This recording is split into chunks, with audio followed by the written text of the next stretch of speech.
The student, we take continue some problem of continuity. Here we take this question: find the value of a and b so that the function defined by is a continuous function. a और b की value निकालना है जो function दिया गया है ये, और ए और बी की वैल्यू भी, ए बी की तो वैल्यू निकालना है, उसके बाद ये भी बताना है कि जो फंक्शन है वो कॉन्टिन्यूअस है ना। एक प्रकार से इसमें दो क्वेश्चन अटैच है, माने बताना भी है कि कॉन्टिन्यूअस है और वैल्यू भी फाइंड। तो जब वैल्यू फाइंड कर लोगे तब कॉन्टिन्यूअस बता पाओगे, क्योंकि अभी यहाँ से तो पता नहीं चलेगा कि कॉन्टिन्यूअस है क्वेश्चन की डिसकंटिन्यूअस। अब तुम्हें पिछले लेक्चरों में है ना बताए थे कि यदि तीन फंक्शन वाले यदि कोई भी क्वेश्चन हो या 3 वैल्यू वाले, तो उसका इंटरवल देखा जाता है। तो ये देखो, ये 2 से 10 तक है ना, यहाँ दिया गया है। तो मतलब कि इसकी कॉन्टिन्यूटी रूल लगा के x2 और x10 के लिए पूरे क्वेश्चन की एग्जामिंग करना है। और जो चूंकि ए बी की वैल्यू निकालना है, तो ऑलरेडी हम क्वेश्चन को किस में रखेंगे, इसके हम इसमें किस में रखेंगे है ना, कंटिन्यूटी के। तो उसकी मदद से आगे हम ए बी की वैल्यू फाइंड कर लेंगे। और ए बी की वैल्यू फाइंड करने के बाद जब केस फर्स्ट और सेकंड में रखेंगे और देखेंगे कि केस फर्स्ट में तीनों वैल्यू बराबर है कि नहीं, केस सेकंड की तीनों वैल्यू बराबर है कि नहीं। यदि वैल्यू बराबर आ जाती है तो फंक्शन कंटिन्यूअस हो जाएगा। तो case first, here we examining at point 2 के लिए हम एग्जामिंग कर रहे हैं। तो first F X equal to 5 की कंडीशन क्या है, एस एक्स लेस देन 2। तो ये ले लिए फंक्शन एक्स लेस देन 2 के लिए, और कंडीशन ये लगेगी। तो limit X to minus F X equal to limit X turn to 0 5। तो इसका आंसर तो 5 ही आएगा, ये इक्वेशन 1 हो गया। तो हम x लेस देन 2 के लिए एग्जामिन किए तो आंसर आया 5। अब x ग्रेटर देन के लिए लेंगे, माने x plus h condition, and here we take fx less than के लिए है, ग्रेटर देन ये कंडीशन में 2 लेस देन x, माने x यहाँ ग्रेटर है। here we take fx equal to ax plus b if 2 less than x। यदि x जो है 2 से बड़ा है, x ग्रेटर देन 2, तो put x equal to x plus h। If x equal to 2 then h equal to 0। It's okay, understand, समझ में आ गया। सेम कंडीशन है, आगे हम केस लिख लेते हैं। इससे ये पता चलता है कि लिमिट लेने में यहाँ सहूलियत होती है, इसलिए इस केस को लिख लिया जाता है।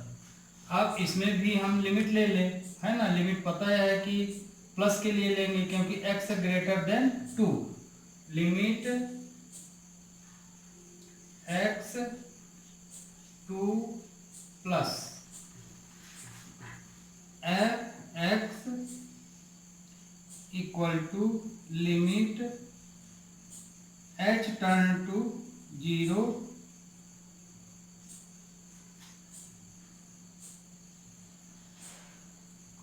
a। x की जगह पे x प्लस h रखना है, प्लस b। लिमिट ले लिए तो क्या आया, ax प्लस b आया, ये तो 0 हो गया। ये आया सेकंड, ठीक, अब x minus H x plus H वाली कंडीशन लग गई है। अब हमको फंक्शन में रखना है x इक्वल टू 2 कहाँ रखना है, फंक्शन में। किस फंक्शन में, हम 2 के लिए एग्जामिन कर रहे हैं, मतलब इन दोनों में ये इक्वल है, मतलब कि एफ एक्स इक्वल टू 5 लेंगे। क्यों, क्योंकि x equal or less than 2, तो इक्वल इसी में है, इसमें तो इक्वल का कहीं साइन ही नहीं है, तो मतलब कि हमें function F X equal to 5 लेना पड़ेगा। इक्वल टू 5, क्यों, किसके लिए, if x equal to 2, function check कर लेंगे, x इक्वल टू 2 के लिए एफ एक्स बराबर 5, तो x के स्थान पे 2 लेंगे तो 5 आए, यहाँ तो x है ही नहीं, मतलब कि 5 ही आएगा, तो ये तीसरा इक्वेशन। ओके, अब यहाँ देखो, क्योंकि हमको a और b की वैल्यू बताना है, तो a b की वैल्यू बताने के बाद ही फंक्शन को कंटिन्यूअस हम प्रूव कर सकते हैं। तो आगे इसको कंटिन्यूअस के कंडीशन में इनको लिख लेना, हम इक्वेशन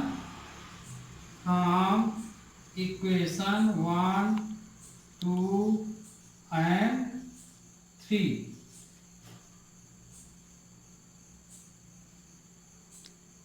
बी है, तो limit x 2 plus F X equal to limit x 2 minus F X equal to f2। अब देखिए, इसमें तीनों वैल्यू निकाल चुके हो, यहाँ कंडीशन में रख लेना। तो f2 प्लस के लिए क्या वैल्यू निकाले हो, 2 प्लस के लिए, ये 2 माइनस के लिए है, 2 प्लस के लिए वैल्यू कहाँ है, 2 प्लस के लिए वैल्यू ये, तो इसकी वैल्यू आप निकाले हो ax plus B, ax plus B, 2 के लिए 5 निकला है और f2 के लिए भी 5 निकला है। तो अब इसमें से हमें वैल्यू निकालना है, तो ये तो इक्वल है, तो हम क्या लिख सकते हैं, इसमें से कोई दो कंडीशन लेते हैं, तो इसको तो लेने से कोई मतलब नहीं है, मतलब कि इसमें ये दो कंडीशन लिख लेना है, और ax plus B equal to 5, ये मान लो इक्वेशन तुम्हारा ए हो गया। Similarly we can solve continuity at point x equal to 10। Same हम इसी प्रकार से x इक्वल टू 10 के लिए कंटिन्यूटी चेक करेंगे, और उससे भी हमें एक इसी तरह का इक्वेशन मिलेगा, उसको निकाल लेंगे, और फिर इन दोनों इक्वेशनों को सॉल्व करके ए बी की वैल्यू निकाल लेना है ना। तो अब हम केस सेकंड ले रहे हैं, be take case second, we are examining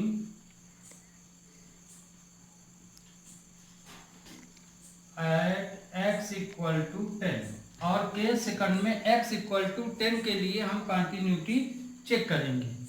तो केस सेकंड में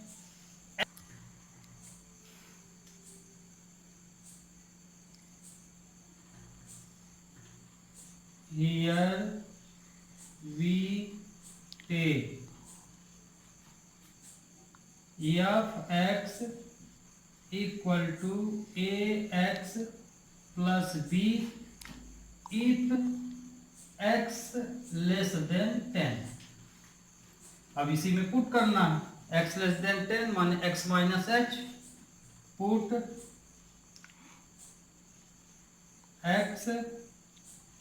x minus H, if x equal to 10 then h equal to 0, ये लिमिट के लिए हो गया। अब इसी में लिमिट ले लेना है ना, x टू h की हो, तो लिमिट x 10 माइनस के लिए है लेस देन, तो F X equal to A X limit H turn to 0 A X की जगह X minus H plus B. अब इसमें लिमिट लिए तो ये 0 हो गया, तो ए एक्स प्लस बी, ये इक्वेशन 4 हो गया। अब x ग्रेटर देन 10 के लिए and F X equal to greater than 10 के लिए ये है ना 21 इफ x ग्रेटर देन 10। तो put x equal to X plus H if x equal to 10। Same procedure जैसे ऊपर की हो, लिमिट ले लोगे, लिमिट x 10 प्लस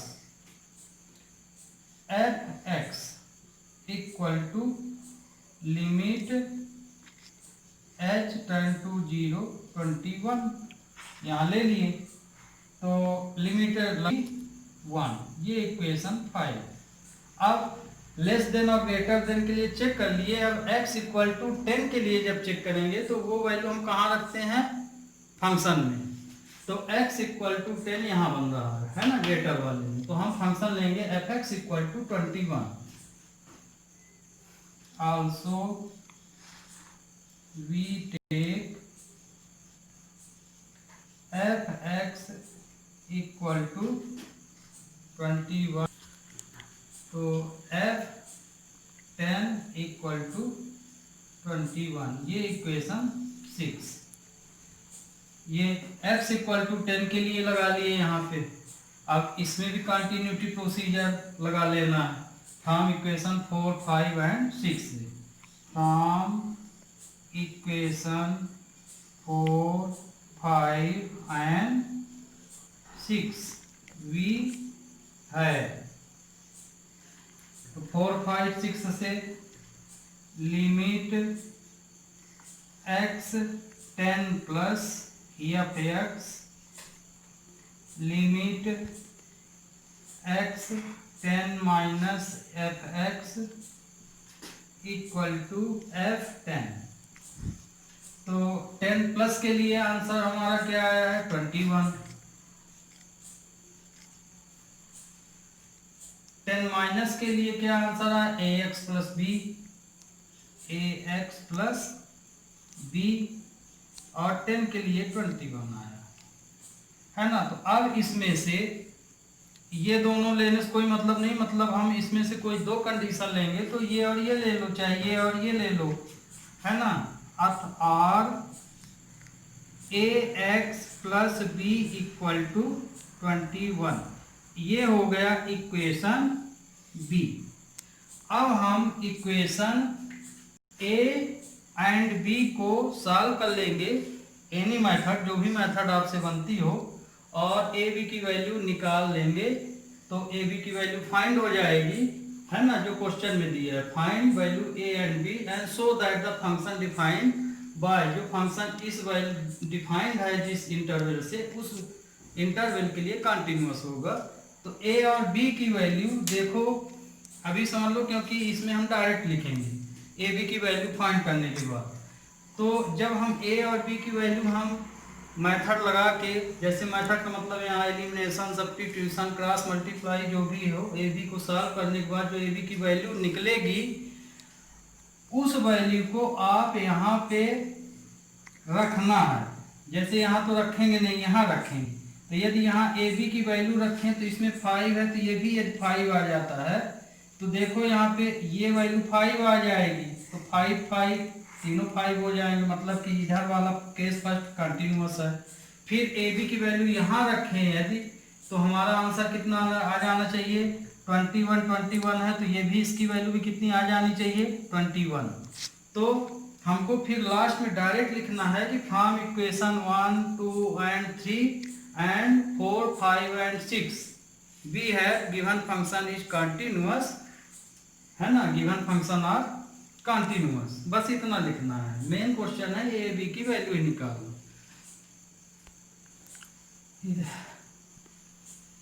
तो अब यहाँ देखिए ए बी की वैल्यू निकालेंगे।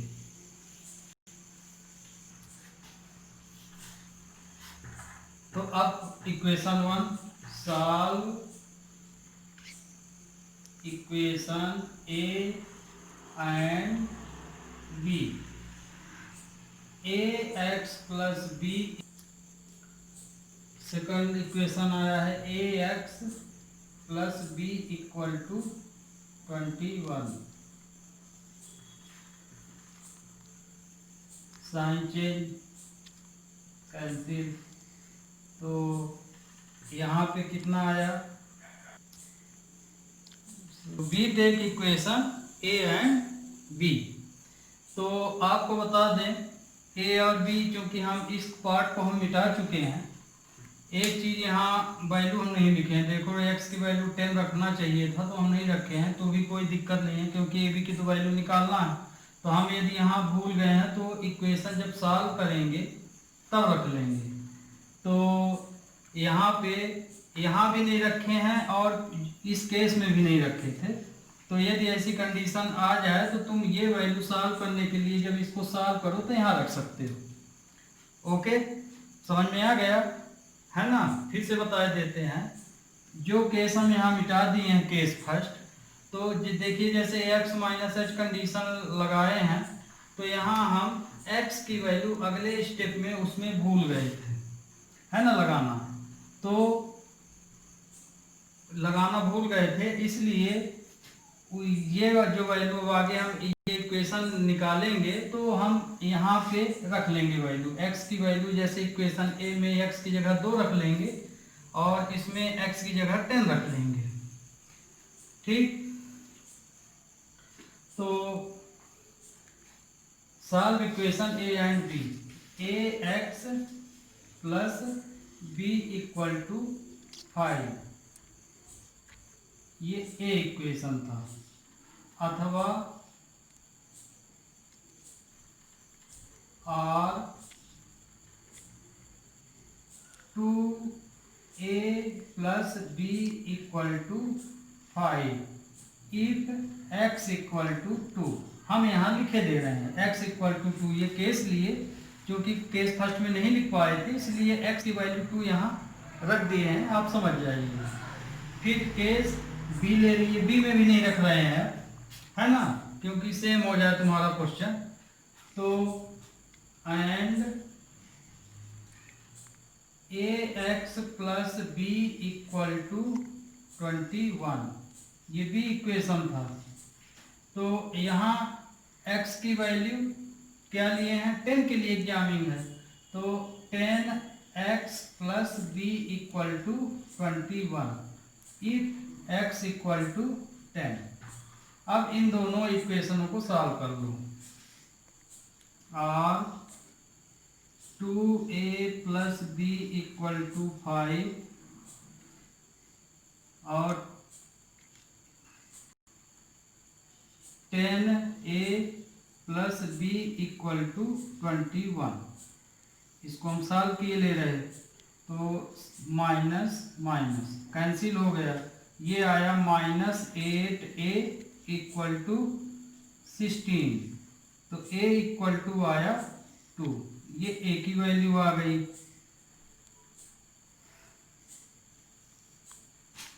अब इस वैल्यू की इन दोनों कहीं पुट कर दो, put value a is put value a in equation 2a plus B equal to 5, तो 2 प्लस बी इक्वल टू 5, तो b इक्वल टू 1 आया, तो b की वैल्यू कितनी आ गई, 1 आ गई। अब a और b की वैल्यू यदि यहाँ रख दिया जाए तो आंसर कितना आ जाना चाहिए, 21। तो देखो यहाँ आंसर हमारा a की वैल्यू कितनी आई, answer a equal to 2, b equal to 1, and from equation 1, 2, 3 case first, and from equation 4, 5 and 6 case second, we shall given function is continuous at point x equal to 2, 10, 2 और 10 के लिए continuous होगा। Okay, बीते second question, तो ये question समझ में आ गया होगा, है ना। तो x की वैल्यू यहाँ ना लिख पाने की वजह से हम यहाँ इसको सॉल्व कर लिए, तो आपको समझ में आ गया होगा कि ये वैल्यू कैसे निकाली जाती है। यदि यहाँ x की वैल्यू रख लेते तो डायरेक्ट आपको ये वाला इक्वेशन मिल जाता है ना केस फर्स्ट में, और यहाँ रख देते तो ये वाला केस मिल जाता। वही चीज़ हमसे भूल हो गई, मैंने नहीं रख पाए, तो उसको हम इक्वेशन में रख लिए। x इक्वल टू 2 के लिए जो चेक किए थे उसमें, और x इक्वल टू 10 के लिए, फिर इसको सॉल्व कर लिए तो ए बी की वैल्यू आ गई। फिर इसको तुम्हें प्रूफ करके नहीं बताना बस, क्योंकि पूरा क्वेश्चन लगा हुआ है ऑलरेडी तुम्हारा, तो बस ये केस लिख देना है तुमको कि इस केस के लिए हम इक्वेशन 1, 2, 3 में यदि ए बी की वैल्यू रखते हैं तो हमको 5 मिल जाता है, और से 4, 5, 6 में रखते हैं तो हमको 21 मिल जाता है। इसलिए फंक्शन x इक्वल टू 2 और 10 के लिए क्या हो जाएगा, कंटिन्यूअस हो जाएगा।